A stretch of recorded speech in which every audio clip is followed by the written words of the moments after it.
It's pretty clear, probably intuitively, that most of the Earth is outside of office buildings. So what we really endeavor to do is to get our students out into the field to look at rocks in the wild using state-of-the-art technology. They've got to employ all of their skills that they've had during their undergrad and come up with a geological map of this particular area that they're investigating.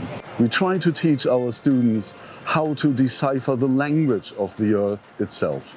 We've found 2 different lithologies that we've discovered, and we're following contacts, which is the change from one lithology to the next. These lighter sections through the rock that you see just in front of me here, they normally come through at about a 90 degree, 80 degree angle, very vertical, but these have got a much lower, we call it a dip. We wouldn't be able to learn this sort of stuff in a classroom. You need to see it.